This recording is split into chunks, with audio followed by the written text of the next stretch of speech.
Bonjour à tous, c'est Crypto et j'espère que vous allez bien. Aujourd'hui, on va parler d'un sujet qui revient souvent quand on discute de Bitcoin et des cryptos en général. La fameuse critique, Bitcoin et les cryptos ne sont qu'une pyramide de Ponzi.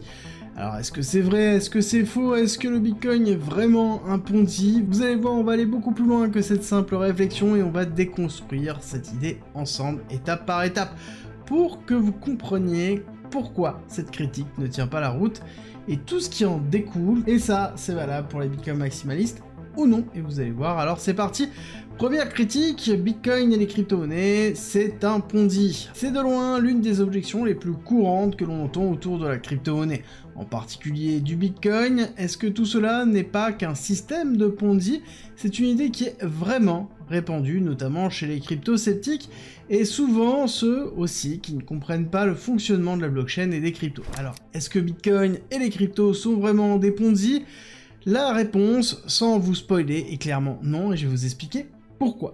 Tout d'abord, revenons aux bases de qu'est-ce que un système de Ponzi. Un système de Ponzi repose sur un modèle où les nouveaux investisseurs paient les retours sur investissement des anciens entrants. Cela fonctionne jusqu'à ce qu'il n'y ait plus de nouveaux participants pour soutenir les retours promis et tout s'effondre. Pour aller encore plus loin, c'est important d'avoir de plus en plus de nouveaux investisseurs parce qu'on a de plus en plus d'anciens investisseurs qui attendent tout simplement le retour sur investissement, et donc il faut vraiment de plus en plus d'entrants pour soutenir ce système de Ponzi. Et dans un Ponzi, il n'y a aucune valeur réelle créée, seulement une redistribution d'argent entre les participants. Cela repose donc sur un mensonge et la promesse de gains élevés, sans que l'argent ne soit réellement investi sur des projets ou un actif réel ou qui ait un véritable gain structurel ou valeur ajoutée créée. Alors est-ce que Bitcoin, selon vous, fonctionne comme ça?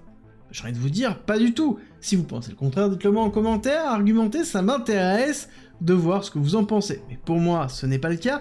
Bitcoin n'est pas un Ponzi pour plusieurs raisons. Il est basé sur une technologie réelle, la blockchain, qui apporte une innovation majeure, c'est la décentralisation des transactions. Au lieu de dépendre d'un tiers de confiance comme une banque, Bitcoin fonctionne grâce à des milliers d'ordinateurs et de serveurs à travers le monde qui vérifient et valident chacune des transactions envoyées. C'est une technologie qui a une utilité concrète et qui résout des véritables problèmes que l'on peut retrouver dans la finance traditionnelle qui est généralement centralisée avec énormément d'intermédiaires. On a la possibilité avec la blockchain de partir à l'inverse et de simplifier grandement les flux transactionnels. Ensuite, dans un Ponzi, il y a généralement une promesse de rendement fixe ou incroyablement élevé. Petite pensée à tous ceux qui sont tombés sous les promesses de Bernard Madoff qui avait promis 15% par an de rendement garanti sur le long terme. Oui, c'est pas rien, et ça a duré quand même très très longtemps, et il a été au centre du Nasdaq et au centre de la finance américaine pendant bien longtemps. Avec Bitcoin, bien évidemment, il n'y a aucune promesse de gain, le prix de Bitcoin fluctue en fonction de l'offre et la demande du marché. Ah oui, peut-être un petit peu de spéculation, mais c'est quand même très loin, et les personnes qui investissent dans Bitcoin sont censées être conscientes justement des risques de spéculation, tout comme n'importe quel actif d'investissement, comme les actions ou l'immobilier. D'ailleurs, son créateur, le créateur de Bitcoin, Satoshi Nakamoto, qui est encore anonyme, malgré tout ce que l'on peut voir dans les différentes séries, notamment la dernière de HBO, on ne sait toujours pas qui est le créateur de Bitcoin, et ce créateur-là n'a jamais promis de gain aux utilisateurs. Son objectif était de créer une monnaie décentralisée comme réponse à ce qui s'est passé en 2008, 2009, 2010, qui était justement la problématique du système financier américain avec la chute des différentes banques à cause des subprimes. Il n'a jamais cherché à attirer des investisseurs avec la promesse de profit rapide. Et un autre point important, qui est vraiment essentiel autour de Bitcoin, et d'ailleurs des autres crypto-monnaies, sont des cas d'utilisation réelle. Bitcoin est de plus en plus adopté comme par exemple réserve de valeur, souvent comparée à l'or numérique. Des entreprises comme Tesla ou MicroStrategy ont investi des milliards de dollars dans Bitcoin pour protéger leurs réserves de liquidité contre l'inflation. Et de nombreux commerçants et entreprises acceptent également Bitcoin comme moyen de paiement. Nous avons par exemple Microsoft qui accepte les paiements en Bitcoin pour certains de leurs services dans certaines zones du monde, et ce n'est pas pour rien. Un Ponzi, en revanche, ne propose aucune utilité ou un produit réel. Il repose uniquement sur le fait d'attirer constamment de nouveaux investisseurs et maintenir le système en marche, comme on a pu le voir au début de cette vidéo. Bitcoin, lui, est un actif numérique qui offre une utilité et qui a une utilité d'ailleurs à travers le monde. Un autre aspect d'ailleurs qui montre que Bitcoin n'est pas un Ponzi, c'est son adoption par les institutions financières. Des géants comme Goldman Sachs, JP Morgan ou même PayPal ont commencé à proposer des services liés aux crypto-monnaies permettant à leurs clients d'investir dans ces actifs. Récemment, les ETF Bitcoin d'ailleurs ont également été approuvés par la SEC aux États-Unis, ce qui a permis encore plus d'investisseurs d'accéder à Bitcoin de manière régulée en tant qu'actif à proprement parler. Bitcoin est en train de devenir justement un actif totalement légitime sur la scène de la finance mondiale et il est de plus en plus accepté par les régulateurs et les institutions financières. Un Ponzi de son côté n'aurait jamais attiré une telle attention institutionnelle car il ne repose rien de concret, juste des fausses promesses. Par contre, je pense qu'il est important de ne pas confondre entre volatilité et Ponzi. Certaines personnes associent la volatilité du Bitcoin et ses cycles qui peuvent être d'expansion ou de contraction à un système de Ponzi, pensant que des fortes variations du prix sont les signes d'une manipulation de marché. Et on arrive généralement à des personnes qui rentrent en haut de cycle, là où le prix est le plus haut, et voient leur investissement s'écrouler dans une phase de contraction sans forcément comprendre pourquoi, et arriver à la finalité. De toute façon, la crypto-monnaie, c'est de l'arnaque, c'est un Ponzi. Mais la volatilité est totalement normale au sein d'un marché émergent comme celui des crypto-monnaies en général. Et la valeur de Bitcoin fluctue en fonction, comme je l'ai dit, de la demande des investisseurs, tout comme le font les actions et des autres actifs financiers qui sont aussi eux-mêmes régis par des cycles financiers. Sauf que le Bitcoin, lui il a que 14 ans et contrairement aux autres actifs financiers, il est très jeune et forcément il est sur une notion de nouvelle technologie et donc sujet aussi à encore plus de volatilité. Et un Ponzi d'ailleurs s'effondre lorsqu'il ne peut plus attirer de nouveaux participants. Bitcoin lui continue à évoluer même après plus de 10 ans d'existence. Et nous avons eu des phases de bear market, ces phases de contraction, ces phases basses, dans lesquelles plus personne ne veut de Bitcoin, ou en tout cas plus personne ne cherche à rentrer sur Bitcoin. Il n'y a quasiment plus de nouveaux achats pendant des périodes d'années assez longues, et pourtant le prix se stabilise et repart encore une fois à la hausse. Le nombre de fois où on a dit que Bitcoin était mort est juste impressionnant, et pourtant Bitcoin est toujours là. Maintenant, je vous invite à faire vos propres recherches sur cette partie-là et comprendre l'investissement avant de s'engager en général. Et ça, c'est pas valable que pour les crypto-monnaies, mais en général, on me dit souvent que la crypto-monnaie, c'est le premier investissement de la personne, et il faut impérativement vous éduquer sur la gestion du risque, sur comment gérer et comment structurer un investissement, et c'est pour ça que d'ailleurs, en commentaire en description, si vous voulez, vous avez un guide d'investissement qui est 100% gratuit pour vous donner toutes les bonnes bases et comprendre les risques et structurer une véritable stratégie, surtout si vous n'avez pas l'habitude. Et surtout, faites attention à votre capital. Si ça vous intéresse, c'est gratuit, c'est en commentaire en description. Et on va attaquer ce qui va un petit peu plus loin que la notion de Ponzi, tout court, au niveau de Bitcoin. C'est que Bitcoin, c'est la seule crypto-monnaie valable. C'est-à-dire que les Bitcoin maximalistes disent Bitcoin, c'est la seule crypto, le reste, c'est que des Ponzi. Donc c'est la généralité et la continuité de cette notion des crypto-monnaies sont des Ponzi. Et je pense que ça joue fortement dans la relation entre les deux. Alors, c'est vrai que Bitcoin est souvent présenté comme le roi des cryptos, et c'est vrai, d'ailleurs, qu'il occupe une place particulière dans l'écosystème des crypto-monnaies en général. Mais aujourd'hui, il existe des centaines de crypto-monnaies qui ont chacune leur propre rôle et usage dans l'écosystème.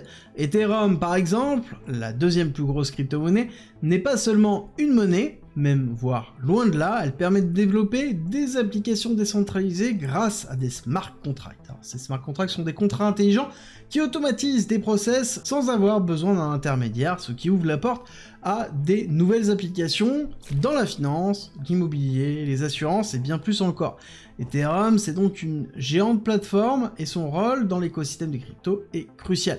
On pourrait même la généraliser comme étant un ordinateur partagé mondial inarrêtable qui exécute des applications que l'on peut utiliser soi-même quand on le souhaite, sans définir des règles d'utilisation trop strictes. D'autres exemples, comme par exemple des crypto-monnaies comme Chainlink, qui apportent des solutions techniques pour améliorer la blockchain en elle-même. Chainlink fournit un service d'oracle permettant à des données externes d'interagir avec les smart contracts. C'est essentiel pour connecter les applications de la blockchain au monde réel. Et oui, il faut comprendre que la blockchain est capable de communiquer entre elles, mais aller chercher des informations dans le monde réel, c'est une autre histoire. Et c'est pour ça que justement on a besoin de blockchains supplémentaires comme Chainlink ou de protocoles, encore pourquoi pas comme Solana, une blockchain qui se concentre sur la rapidité et la réduction des coûts pour les transactions. C'est une architecture qui est très particulière et Solana est capable de traiter des milliers, voire même des dizaines de milliers de transactions par seconde, ce qui la rend particulièrement adaptée à des applications grande échelle comme les jeux vidéo décentralisés ou les applications de DeFi, donc c'est-à-dire de finances décentralisées. Bitcoin, oui, c'est le premier, mais ce n'est pas le seul projet avec une utilité et une grande vision. Chaque crypto-monnaie a son propre usage et apporte des innovations différentes, comme par exemple la scalabilité, la protection, ou voire pourquoi pas résoudre une problématique très particulière, comme la logistique et le suivi de produits comme le fait Auchan avec une blockchain. Et on a même les mêmes coins qui n'ont aucune utilité intrinsèquement à part juste créer de la volatilité pour que les personnes puissent avoir un effet de communauté et puissent faire du trading en ayant conscience des risques. Et ça, c'est pour l'ensemble des cryptos. Le Bitcoin, par exemple, est un modèle de décentralisation et de sécurité, mais il est encore lent dans le traitement des transactions et même en termes de fonctionnalité. Il n'y a pas cette notion de smart contract qu'apporte Ethereum et qui donne justement de la force à la blockchain. Et justement, beaucoup ne réalisent pas, c'est que l'écosystème crypto est bien plus vaste que Bitcoin tout simplement. C'est une réserve, oui, de valeurs populaires, souvent comparée à l'or numérique, comme je vous l'ai dit tout à l'heure, mais les cryptos que je vous ai présentés par exemple ont réellement une base et une optique d'évolution et d'apporter de l'utilité pure. De là à dire que l'ensemble des cryptos l'ont, cette utilité, c'est peut-être un petit peu trop rapide, mais il faut comprendre qu'on est bien dans une notion d'utilisation. On apporte une brique technologique très importante, maintenant il faut apporter de l'utilisation structurelle, oui, on va avoir toujours des dérives à un moment donné, et oui, peut-être certaines cryptos ont moins d'idéologie que Bitcoin, mais apportent une utilité tout aussi importante dans d'autres secteurs du marché.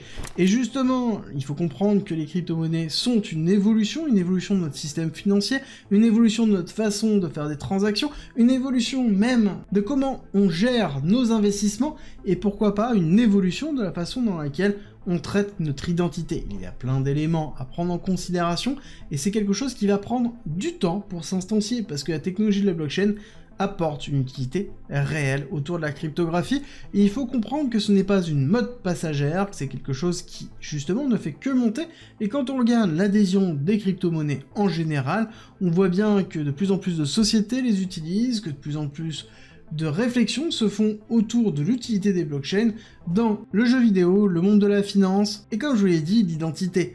Oui, c'est même le plus important, le fait de pouvoir par exemple prouver que j'ai plus de 18 ans sans dire mon nom, mon prénom, ni ma date de naissance, c'est quelque chose qui n'a pas de prix dans un monde où on nous pousse à aller dans l'hyper-transparence, où tout est surveillé, où tout est contrôlé, et c'est quelque chose qui permet de garder l'anonymat tout en respectant les règles et la réglementation. Donc non, Bitcoin n'est pas un Ponzi, et non, le reste des cryptos ne sont pas un Ponzi non plus. Toutes les crypto-monnaies ont une utilité, en tout cas les principales.